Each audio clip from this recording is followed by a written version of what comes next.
Hello everyone, welcome to the channel. Allahabad समीक्षा अधिकारी, सहायक समीक्षा अधिकारी 2026 की जो वैकेंसी आने वाली है उसके परिप्रेक्ष्य में द्रोणाचार्य 1.0 पेड बैच स्टार्ट किया गया था। उसका ये डेमो टास्क है।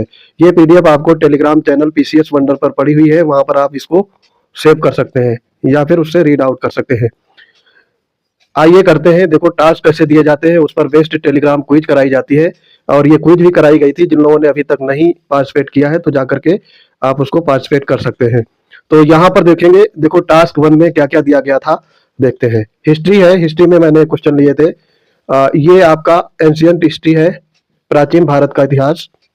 नवपाषाण काल में गेहूं और जौ की खेती सर्वप्रथम शुरू हो गई थी। ये 7,500 ईसा पूर्व में अस्तित्व में आई थी। लोगों में खानाबदोश जीवन छोड़कर स्थायी जीवन जीने की शुरुआत हुई और हड़प्पा कालीन स्थल मेहरगढ़ से गेहूं के प्राचीनतम साक्ष्य मिले हैं। अगर आप हमारे पेड बैच से जुड़ना चाहते हैं तो पीसीएस वंडर टेलीग्राम चैनल से जुड़ जाएंगे। वहां पर आपको पेड बैच से रिलेटेड जानकारी मिलेगी और पेमेंट करके हमारे पेड बैच से सीधे जुड़ सकते हैं। पेड बैच में आपको ये पीडीएफ और टेलीग्राम में जो क्विज कराई जाती है वो दोनों उपलब्ध रहेंगे। फिर आगे देखते हैं। इसमें देखो भीमबेटका शैलाश्रय पुरापाषाण काल का एक पुरातात्विक स्थल है जो मध्य प्रदेश राज्य में अवस्थित है। ठीक है। इसकी खोज 1957-58 में डॉक्टर विष्णु श्रीधर वाकड़कर द्वारा की गई थी। जुलाई 2003 में यूनेस्को ने इसे विश्व धरोहर स्थल घोषित किया। नेक्स्ट पॉइंट है, राख के टीले मुख्यतः कर्नाटक के बेल्लारी जिले में स्थित संगनकल्लू स्थल से गोबर के उपलों को जलाकर राख होने के प्रमाण मिले हैं। तेलंगाना के उतनूर से भी 2000 ईसा पूर्व के आसपास राख और जली हुई मिट्टी के ढेर प्राप्त हुए हैं। नेक्स्ट पॉइंट है, पुरापाषाण काल के दौरान प्रारंभिक मानव भोजन संग्रह करने वाला था, जबकि नवपाषाण युग के दौरान मानव द्वारा खाद्य फसलों को उगाना शुरू कर दिया था और वो खाद्य संग्राहक से खाद्य उत्पादक के रूप में परिवर्तित हो गए थे, जिससे कृषि को बढ़ावा मिला और धीरे धीरे स्थायी जीवन जीने की प्रक्रिया प्रारंभ हो गई। मानव के प्राचीनतम जीवाश्म नर्मदा घाटी में, नर्मदा नदी घाटी में हथनौरा नामक स्थल से मिले हैं, जिसकी खोज 1882 में अरुण सोनकिया ने की थी। ये जीवाश्म होमो इरेक्टस मानव से संबंधित है। नवीनतम खोजों के आधार पर भारतीय उपमहाद्वीप में प्राचीनतम कृषि साक्ष्य वाला स्थल उत्तर प्रदेश के लहुरादेव संत कबीर नगर में पाया गया, जबकि इससे पहले भारतीय उपमहाद्वीप का प्राचीनतम कृषि साक्ष्य स्थल मेहरगढ़ पाकिस्तान में गेहूं के साक्ष्य मिले हैं। ठीक है। इसके आगे है, मानव इतिहास में लौह युग की शुरुआत 1200 ईसा पूर्व से 600 ईसा पूर्व के मध्य माना जाता है।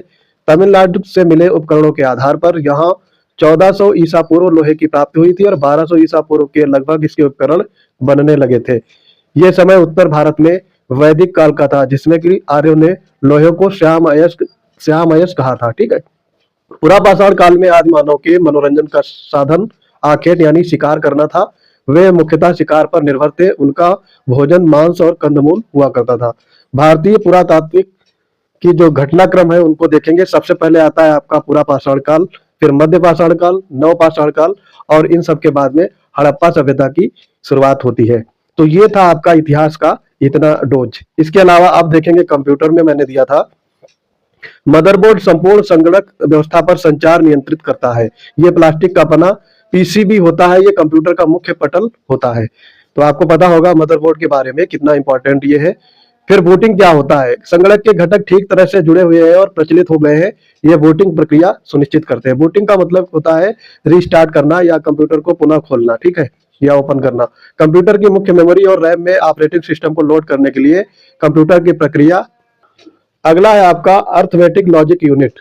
सीपीयू का एक भाग है जिसमें 4 अंकीय प्रचालन होता है। इसमें आपका जोड़ घटाना गुणा भाग ये प्रक्रियाएं होती हैं। फिर आगे है कंट्रोल यूनिट। संगणक का समादेश कार्यान्वित करता है। सीपीयू को कंट्रोल यूनिट के सभी कार्यों पर नियंत्रण रखता है। कंट्रोल यूनिट को कंप्यूटर का नाड़ी तंत्र या नर्व सिस्टम कहा जाता है। इसके आगे है स्लॉट्स। मदरबोर्ड पर स्थित सॉकेट है जो आपको कंप्यूटर की कार्य क्षमता बढ़ाने के लिए विस्तार कार्ड को जोड़ने की अनुमति देता है। Graphics card, sound card, network card, memory card इत्यादि स्लॉट के उदाहरण है। फिर प्रोसेसर के 3 भाग होते हैं, arithmetic logic unit, control unit और रजिस्टर। प्रोसेसर को सीपीयू सेंट्रल प्रोसेसिंग यूनिट कहा जाता है। इसे कंप्यूटर का मस्तिष्क भी कहते हैं, ये आपको पता होगा। आगे है आपका बस। मदरबोर्ड पर बने सुचालक तारों का समूह जो डाटा और इलेक्ट्रॉनिक सिस्टम के भीतर एक स्थल से दूसरे स्थल तक ले जाता है। ये संगणक के एक भाग को दूसरे भाग से जोड़ता है।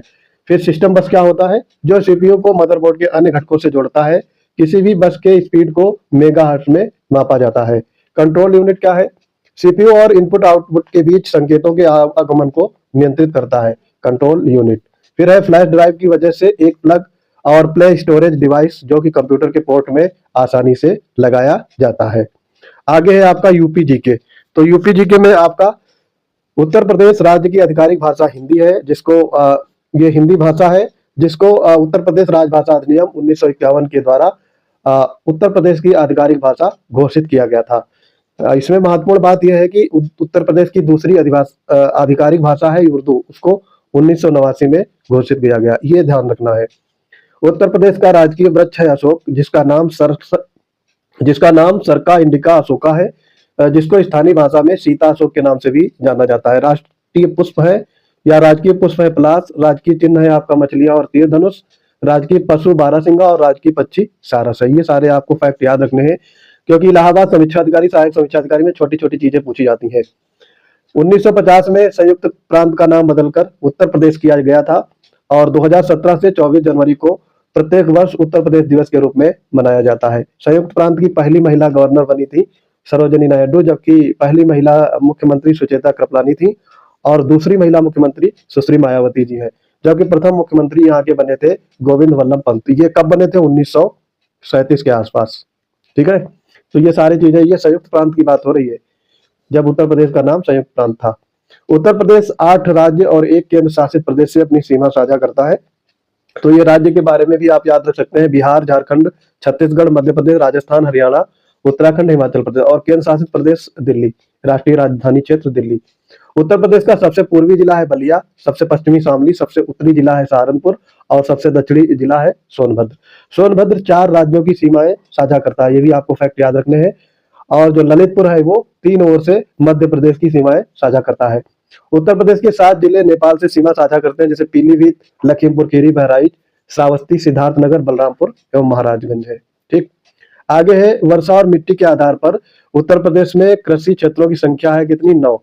और ये क्षेत्र है भाबर तराई क्षेत्र, पश्चिमी मैदान क्षेत्र, मध्य पश्चिमी मैदानी क्षेत्र, दक्षिणी पश्चिमी अर्ध शुष्क क्षेत्र, मध्य मैदान क्षेत्र, बुंदेलखंड क्षेत्र, उत्तर पूर्वी मैदान क्षेत्र, पूर्वी मैदान क्षेत्र एवं विंध्य क्षेत्र।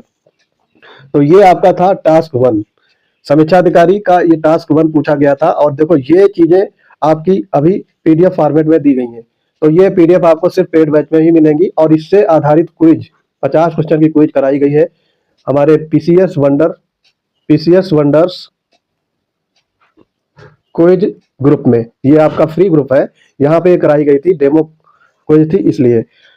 तो आज से ये क्विज आपकी, अब नेक्स्ट क्विज जो डेमो 1 के बाद में अगली क्विज जो स्टार्ट होगी वो आपके पेड बैच में ही कराई जाएगी। ठीक है, तो ये वीडियो आपके फ्री है, पीडीएफ फ्री नहीं है। पीडीएफ के लिए आपको पेड बैच में ज्वाइन करना होगा। आई होप ये वीडियो आपको पसंद आया होगा। चैनल को सब्सक्राइब कर लेंगे, अपने दोस्तों में भी शेयर करेंगे। मिलते हैं अपने अगले वीडियो के साथ, तब तक के लिए पढ़ते रहिए। जय हिंद।